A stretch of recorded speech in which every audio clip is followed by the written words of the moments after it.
عن ابن عباس رضي الله عنهما أن رسول الله صلى الله عليه وسلم قال إن الله تجاوز لي عن أمتي الخطأ والنسيان وما استكرهوا عليه. بسم الله الرحمن الرحيم. الحمد لله رب العالمين ولا عدوان إلا على الظالمين والعاقبة للمتقين. اللهم صل وسلم وبارك على عبدك ورسولك محمد صلى الله عليه وسلم وعلى آله وصحبه وسلم تسليما كثيرا. Dear brothers and sisters, in this topic, when we're talking about Rahmah, when we're talking about Ar-Rahman, Allah subhanahu wa ta'ala tells us in the Quran something very, very important about the names of Allah subhanahu wa ta'ala that sometimes we misinterpret or we misunderstand. And many times when you don't speak Arabic or when you don't understand the language of the Quran, as you're reading through the names and the attributes of Allah subhanahu wa ta'ala, how many times have you come across a name in English that you didn't even understand? Like, what is this supposed to mean? Right? Or it's just duplication. Right? Allah is Ar-Rahman, Allah is Rahim, Allah is Ghafoor, Allah is Wadud, Allah is all of these things. And it'll be translated as, compassionate, merciful, merciful, merciful. And then you'll see all kinds of other words that you've never even heard and that you don't even use in your vocabulary. And Allah tells us in the Quran, وَلِلَّهِ الْأَسْمَاءُ الْحُسْنَى فَادْعُوهُ بِهَا. To Allah belong the most beautiful of names, so call upon Him with those names, interact with Him with those names. And that's a very powerful thing, because if you really think about that, how are we supposed to interact with Allah subhanahu wa ta'ala and personalize our dua if we don't even know what His names truly mean? So then you come with, He's the most merciful, and we're buried in mercy. But then what is the difference between Rahman and Rahim? Because they come from the same word. Then where does Ghafoor come into play? Where does Halim come into play? What does Wadud mean? How do you bring all of this together? And how do you turn this into a fruitful conversation with Allah subhanahu wa ta'ala? How do you make this a successful dua? Because if you don't understand and don't ponder upon them, then your dua will lack quality, just as you lack understanding of the one whom you're calling upon.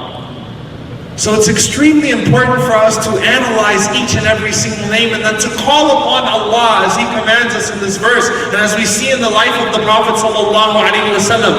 أَنْتَ الْغَنِي وَنَحْنُ الْفُقَرَاءُ إِلَيْكَ. You are the one who is in no need whatsoever. You have no needs. You are self-sufficient, and we are in need of you. أنت القوي ونحن الضعفاء إليك. You are the one who is endowed with all strength and power, and we are the ones who are in need of you. We are the weak ones. We are the ones who have no strength.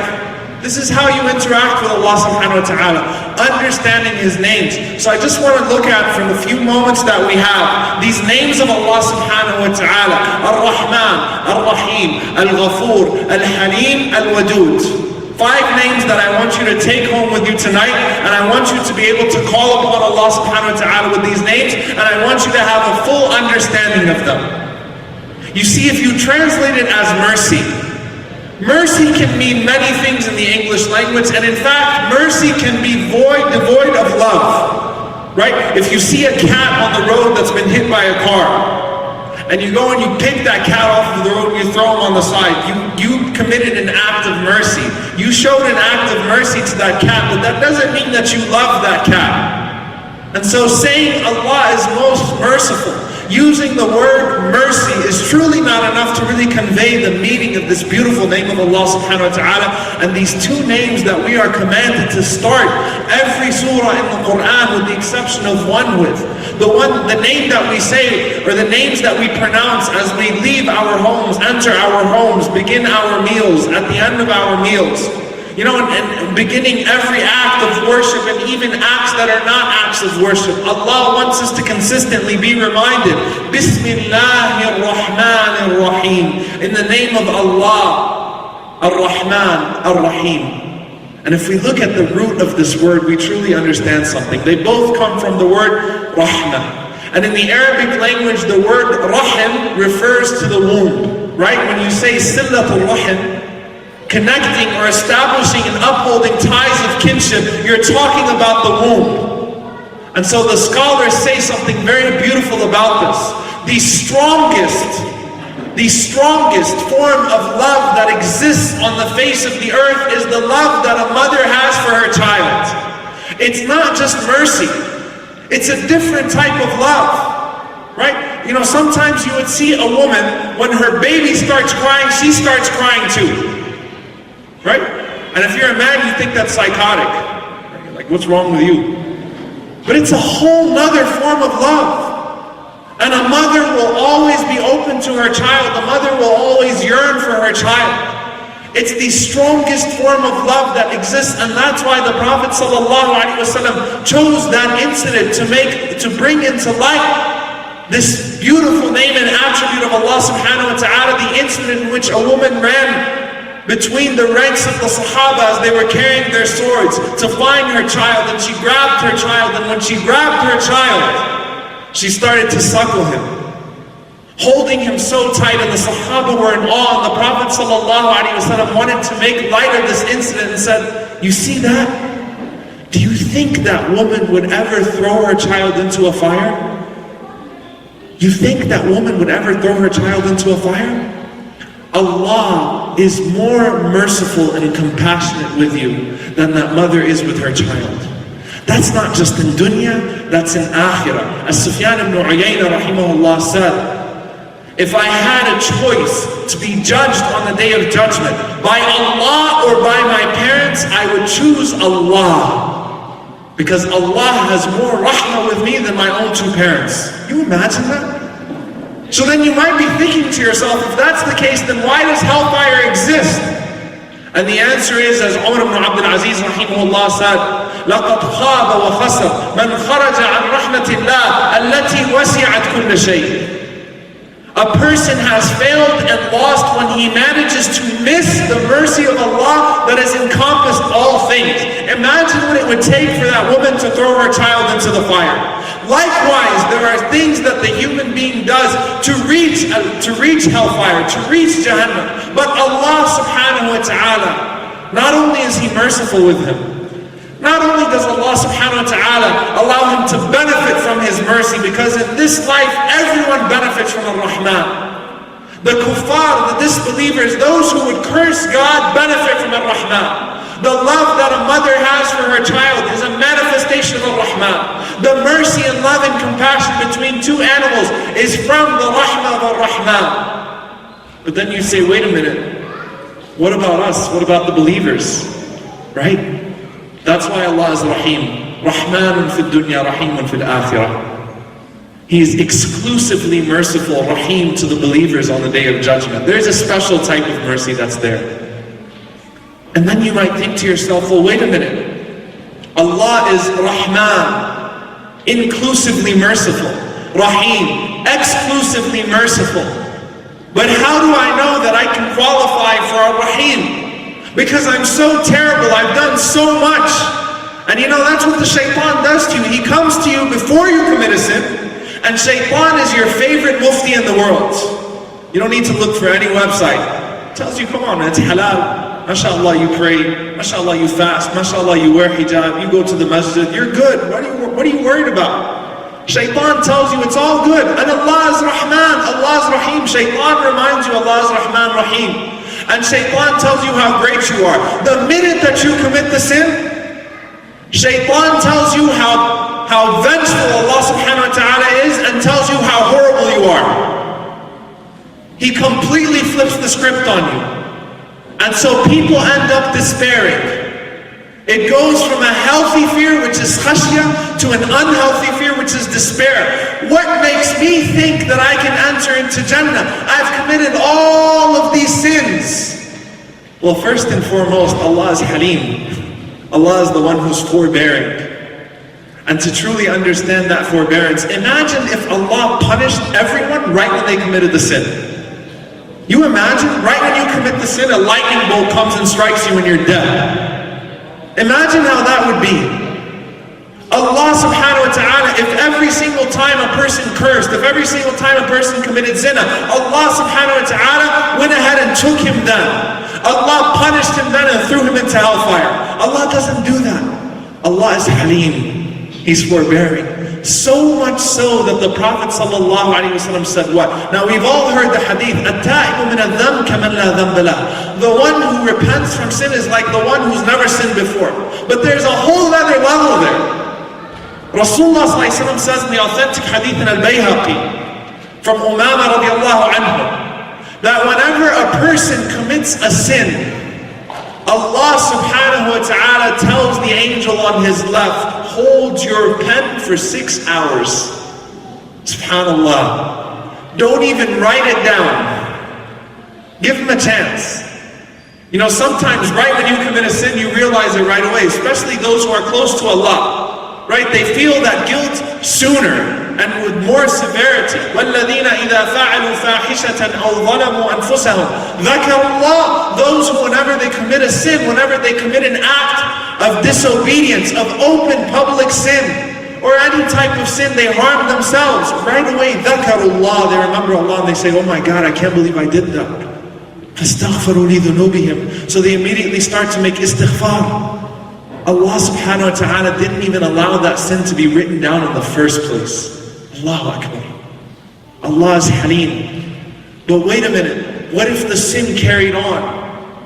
What if it carried on, and what if I didn't repent in 6 hours? What if I have a character flaw that's been destroying me for 10, 15 years? What if I've been committing the same sin over and over and over again? I understand the hadith about the 6 hours, but now I really have no hope. That's why Allah is Al-Ghafur. You know what Ghufran means? Ghafur means? It's literally to take a hot pot, you know, boiling water, and to cover it up in a way that not only does the water not come out, but it actually cools down. Allah covers it up for you. Forgive and forget. Subhanallah. That's how merciful Allah subhanahu wa ta'ala is. Allah is Ghafur. But you know what? What if Allah subhanahu wa ta'ala is out to get me? What if I've sinned so much? What if Allah just doesn't want to forgive me? You know, sometimes you find leaders that just quite frankly don't like you. What if Allah just doesn't like me? Well, that's why Allah is Al-Wadud. He's the most loving.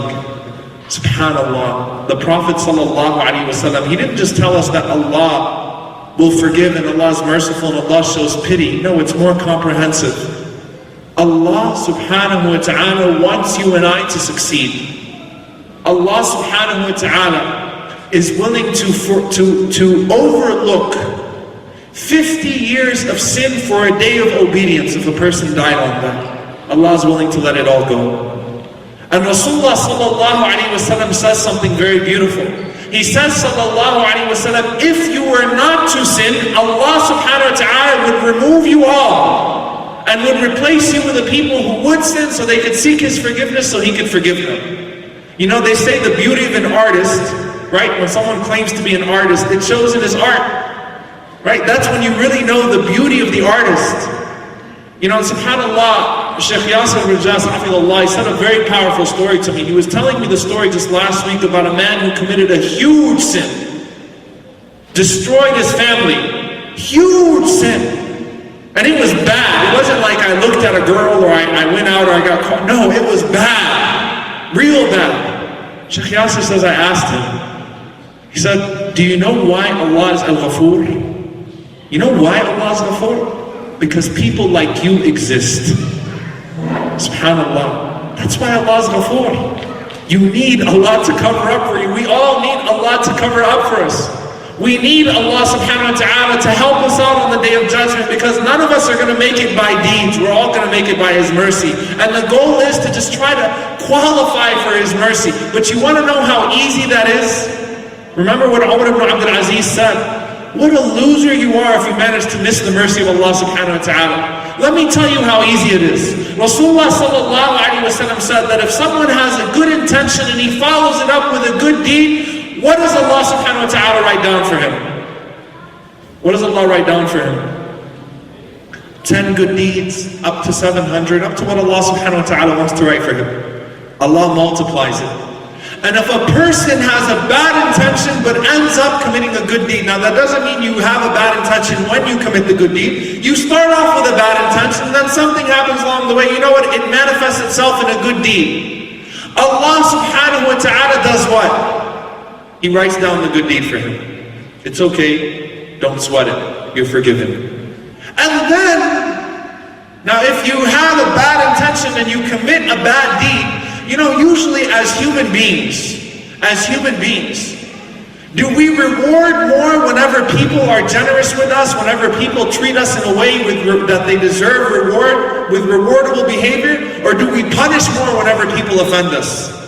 We multiply the anger, we multiply the punishment, right? You could have been good to a person forever. You could have treated that person with good manners. You messed up one time, I've never seen anything good from you. You're terrible. You've never treated me with love. You've never loved me. You've never done this. We always multiply punishment. We exaggerate the punishment. Allah does the total opposite. You have a bad intention, you commit the sin, Allah writes it down for you as a sin. Just one. And inshallah ta'ala, Allah is Ghafoor, He can forgive it. He can cover it up. Now the last one, and this is just incredible. When a person has a bad intention, it doesn't manifest itself in a bad deed, right? He makes the intention to commit evil, but it doesn't manifest itself. What does Allah subhanahu wa ta'ala do? Somebody tell me, I know you guys are sleepy, somebody tell me, what does Allah do for that person? No, not only does He not write it down, Allah writes down a good deed for him. SubhanAllah. You imagine somebody coming to your house with a baseball bat to tear up your car, beat up your car, and then when they got to your house, they felt bad about it, and you walked outside and you found that person, holding the baseball bat and about to hit the car, and they said, they walked up to the door and said, look, I was coming to your house to break your car up, to bust your car up, but I decided not to, I just wanted to apologize. And you say, hey, well, let me pay you for the gas. How much did you buy that bat for? Allah writes down a good deed for you. Allahu Akbar. How amazing is Allah? How loving is Allah? How merciful is Allah? How forbearing is Allah? How compassionate is Allah? SubhanAllah. And we see incidents in the seerah that we look over and over and over again, or a hadith that the Prophet ﷺ mentioned to us of stories. The man who killed 99 people. Think of the worst serial killer you've ever seen, right? Think of O.J. Simpson, for example. That's a really unrepentant guy, right? Killed his wife, got away with it, and wrote a book that said, if I would have killed my wife, this is how I would have done it. Wink, wink. Right? Imagine that guy coming up to a sheikh and saying, hey, you think I can get away with this stuff? This guy killed 99. And he went to a righteous person. And he said to him, not a scholar, he went to a worshiper, a good guy, rahib, someone who worshipped a lot. And he said, I've killed 99 people, can I be forgiven? Do I have any chance? Or am I done for? And he says, you killed 99 people? Are you serious? You think you just say astaghfirullah, start over, it's done? Are you serious? Now the worshipper, he's worshiping Allah all the time. He's, subhanAllah, caught up in his own self. So the man has such a serious temper issue. Not only does he say, go away, or not only does he not, curse him out and just leave the masjid, or spit on him and punch him in the face, he kills him. That's how addicted he's gotten to killing. When you do a sin over and over and over again, it doesn't matter how severe the sin is. He killed the guy because he didn't like his answer. Understanding his situation. Then he went to a scholar, he said, look, I killed 100 people, the last one being, that righteous worshiper, the guy that was always in the masjid, I killed him too. Any chance? He said, yeah. No one's going to prevent you from being forgiven by Allah. Allah is Ghafoor. But you need to go start your life over, right? Left the masjid, decided to go start his life over, died on the way. Now seriously, if it was any one of us judging that person, what would we say? He didn't change. Seriously? You're going to let go of 100 murders because he decided to start moving towards another land? He probably would have found a guy over there and said, hey look, I want to buy a house here. Got any real estate advice? No, I'm kind of busy. He probably would have killed him too. Guy had some serious issues with killing people. We wouldn't have forgiven him. We would have looked at him with a skeptical eye. But how did Allah subhanahu wa ta'ala look at him? When the angels came to Allah, we don't know what to do with this guy. This is a case that puzzles us. And Allah says, well, just measure the distance between the land he left and the land he went to. Had Allah stopped there and not said anything else, That is already incredible mercy, beyond human capacity, beyond what we could fathom. But Allah didn't stop there. The man was actually closer to the land that he left. And Allah struck the earth so that he could be closer to the land he was going to. SubhanAllah. Wallahu yuridu an yatuba alaykum. Allah is at-tawwab. Allah is at-tawwab. The one who turns to you. Tawwab literally means, inaba is literally to turn to you.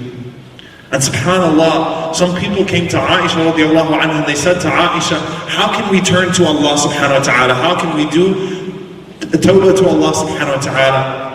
Aisha says, Allah turned towards you before you turn to Him just by you asking the question. فَتَابَ اللَّهُ عَلَيْهِمْ لِيَتُوبُوا. Allah says in the Quran, Allah turned to them so they could turn to Him. SubhanAllah.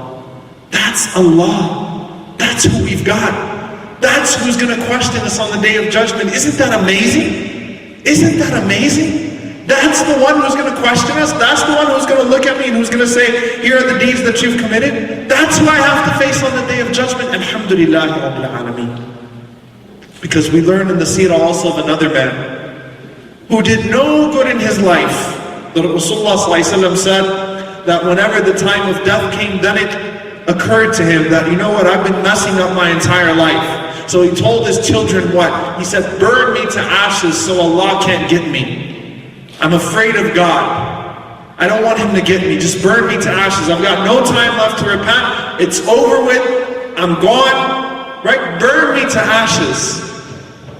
And Rasulullah sallallahu alayhi wa sallam says, so Allah subhanahu wa ta'ala would gather him up on the Day of Judgment and would say, oh my slave, why did you do that? And what would he say? خَشَيْتُكَ يَا رَبِّ. I was afraid of you, O my Lord. وَأَنْتَ أَعْلَمْ. And you know that. I was just afraid of you, O Allah. What was the answer of the Prophet ﷺ? What does Allah say back to him? Somebody tell me, what does Allah say back to him? So I can show you what you miss when you read over a hadith quickly. What did he say back to him? He forgave him, right? But it's even more powerful than that. Rasulullah ﷺ says, فَغَفَرَ اللَّهُ لَهُ بِذَلِكَ. Allah forgave him because he burned himself. Allah forgave him by virtue of the sin. Because Allah recognized his heart when he committed that major sin. SubhanAllah. That's what we're dealing with. That's who's going to question us on the Day of Judgment. Allah wants you to turn to Him. Allah wants you to be forgiven. And in fact, Allah subhanahu wa ta'ala will give you every single chance, so much so that the Prophet ﷺ said, a person can make istighfar and tawbah to Allah until he starts foaming at the mouth. You know when you're dying and you're foaming at the mouth and you're not making sense anymore? Allah will forgive you until that moment. No matter what you've done, you can still be forgiven. And we even see that Fir'aun. Someone would say, well, what about Fir'aun? When did Fir'aun decide to make tawbah? Whenever the water was already in his lungs and he was drowning, then he said, Ashhadu an la ilaha illallah, ashhadu anna Muhammadan Rasulullah. You know what Ibn Abbas radiallahu anhu says? He says Jibreel alayhi salam. And who knows Allah better than Jibreel? Right? The angel that carries the message to all of the messengers. Who knows Allah better than Jibreel alayhi salam? Jibreel was afraid that Fir'aun, with all that he's done, still had a chance at being forgiven. So he went under the sea and he started kicking dirt into his mouth. That shows you, Jibreel, who knows Allah, he knows Allah was even capable of forgiving Fir'aun. Shaitan, and Imam Ibn al-Jawzi rahimahullah says something so powerful. Allah is so merciful that Shaitan, with all that he's done, on the Day of Judgment would think he has a chance. After making the challenge and all that, he would still think he has a chance. Because that's Allah. That's Ar-Rahman. That's Ar-Rahim. That's Al-Ghafur. That's Al-Wadud. That's Al-Halim. That's At-Tawwab. That's Allah. That's who we're dealing with. That's the one who judges us, not everybody else. That's the one who's going to look at us. And that's the one who recognizes even the smallest effort. You're trying. And sometimes we go to extremes, and many times we go to extremes. And Ali radiallahu anhu said, may Allah bless the scholar. The greatest faqih is the one who makes a person feel hopeful in Allah subhanahu wa ta'ala without giving him the concession to disobey him. You know, many times when we say, Allah is Ghafur Rahim, you don't tell a patient who's sick that go ahead and keep disobeying Allah because Allah is Ghafur Rahim. You need to remind yourself with the proper names at that moment. Sometimes you need to scare yourself, right? Sometimes you need to scare yourself and say, well, Allah is Ghafur Rahim, but Allah is also Azizun Dhu Intiqam. And when Ibrahim alayhi salam was speaking to his father and doing da'wah to his father, he says, Ya abati, inni akhafu an yamassaka adhabun min ar-Rahman fatakuna lish-shaytani waliya. I'm afraid punishment is going to come to you from who? You know, when you're trying to scare someone, you're not going to say, punishment's going to come from ar-Rahman. What are you going to say? Punishment is going to come from Al-Aziz. Punishment's going to come from Al-Jabbar. Punishment's going to come from the most powerful, Al-Qawi, Al-Qahhar, the one who subdues. You better be careful with Al-Qahhar. Ibrahim alayhi salam said, I'm afraid Ar-Rahman will punish you. You know what they say in the Arabic language? There's a saying, Ittaqi ghadab al-halim. Fear the anger of a person who's excessively forbearing. You know that person that never gets angry? When they get angry, how bad is their anger? It's really bad. It took a lot to push that person to that anger. You don't want to see them angry. A person who virtually never gets angry. You don't want to see that person angry. So Ibrahim alayhi salam was saying to his father, yes, he's Ar-Rahman. I just told you about Ar-Rahman 3 times. But his being Ar-Rahman won't stop him from punishing you. You don't want to be punished by Ar-Rahman. And Allah doesn't want to punish us. And in fact, Ar-Rahman is more pleased with the tawbah of his servant than the servant is with his own tawbah. I want to end with one story. And subhanAllah, this story is so incredible because I looked back at some of the incidents of people that should have died in a car accident, that should have died on drugs, that should have caught AIDS because they slept around over 100 times. I've seen people like that, and Allah still gave them a chance. It's like, wow. Allah still gave that person a chance, right? Why did Allah care about him? Right? He's a loser. You know that kid in the masjid, or the one who doesn't come to the masjid anymore, that's gone so bad that people just gave up on him? Allah didn't give up on him. And Imam al-Razi rahimahullah, he says something very beautiful, and I want you to think about this tonight. Think deeply about how much Allah cares about you. And Imam al-Razi says, one day I went out after Salat al-Fajr, and the habit of the Salihin was to find a quiet place to do tadabbur and tafakkur, to contemplate, right? On the shores, at the ocean, in the mountains, just outside, on your roof, whatever it is, to contemplate, take a break from the world, and tadabbur wa tafakkur, and make dhikr. So this was his habit every morning, rahimahullah ta'ala. So he says, one day I went out on the shore to make tafakkur, to contemplate and to remember Allah. And he said, as I was looking around, I saw a scorpion and a turtle. Right? And the scorpion was after the turtle. You know, he's picking at the turtle. Right? You know, turtle's sitting there barely walking, stuff like that, barely able to move. And the scorpion's messing with the turtle, but he's not killing him. So he said, I just sat there and I watched, and I said, subhanAllah, this is amazing.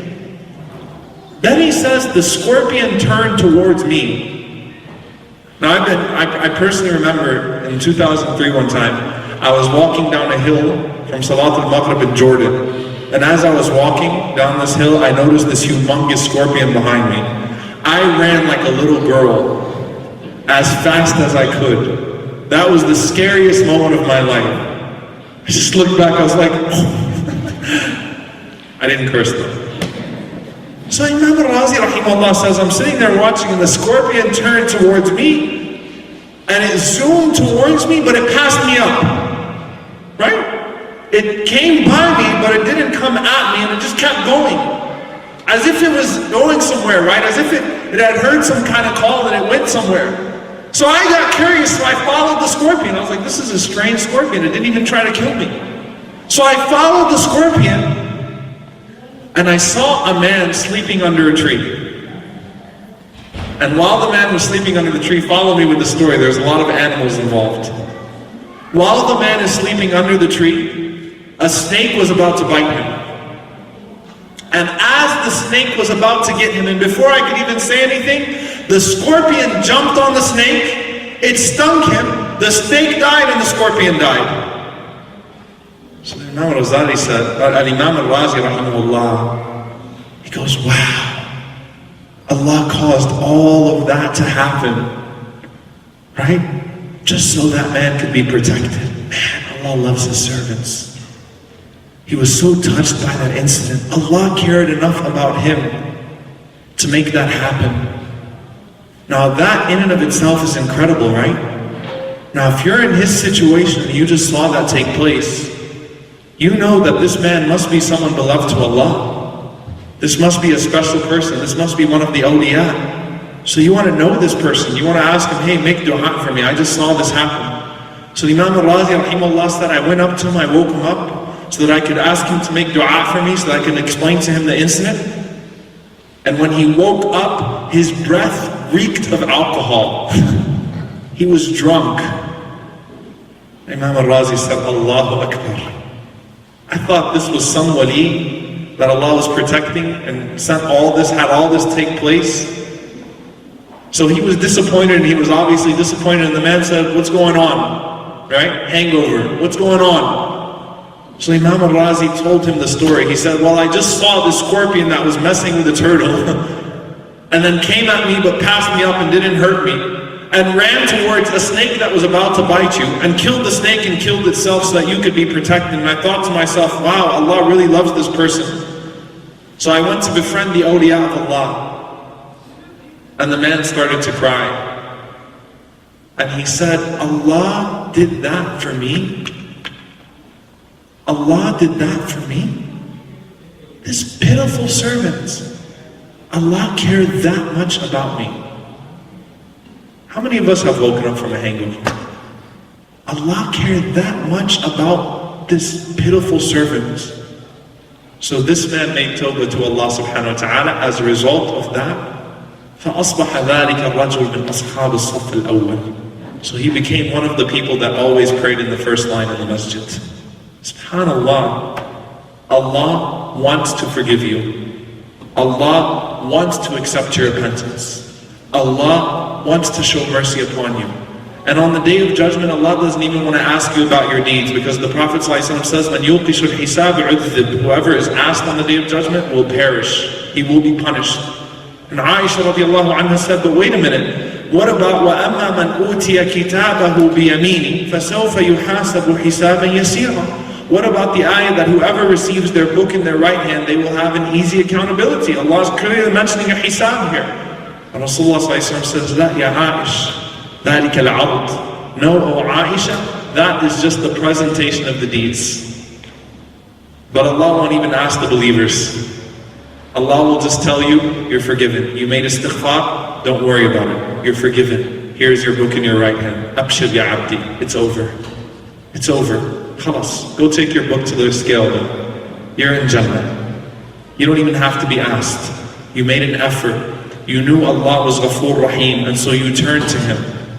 And in the ayah in the Quran, قُلْ يَا عِبَادِيَ الَّذِينَ أَسْرَفُوا عَلَىٰ أَنفُسِهِمْ لَا تَقْنَطُوا مِنْ رَحْمَةِ اللَّهِ إِنَّ اللَّهَ يَغْفِرُ الذُّنُوبَ جَمِيعًا. Say, O my servants who have wronged themselves, never despair from the mercy of Allah, because Allah covers all sins. And immediately afterwards, a call to action. وَأَنِيبُوا إِلَىٰ رَبِّكُمْ وَأَسْلِمُوا لَهُ. But you're not going to have that lead time all the time. Some people don't get a chance to make tawbah. So as soon as you've come to that realization, hurry up and turn to Allah subhanahu wa ta'ala. وَأَسْلِمُوا لَهُ. Submit yourself to Him. Submit yourself to Him. مِنْ قَبْلِ أَنْ يَأْتِيَكُمُ الْعَذَابُ ثُمَّ لَا تُنْصَرُونَ. Before a punishment comes to you, and you would not be protected then. We ask Allah subhanahu wa ta'ala to show mercy and love upon us, His pitiful servants. We ask Allah subhanahu wa ta'ala to make us worthy of His rahmah. We ask Allah subhanahu wa ta'ala Ya Rahman irhamna. We ask Allah the most merciful to show mercy upon us, the most compassionate to show compassion upon us. We ask Allah Al-Halim, the one who is forbearing, to be forbearing with us. We ask Allah Al-Ghafur, the one who covers sins, to cover our sins. We ask Allah Al-Wadud, the loving, to love us. We ask Allah subhanahu wa ta'ala at-Tawwab to turn towards us so that we may turn to Him and experience the light of guidance. Allahumma ameen. Jazakumullahu khairan. Wassalamu alaikum wa rahmatullahi wa barakatuh.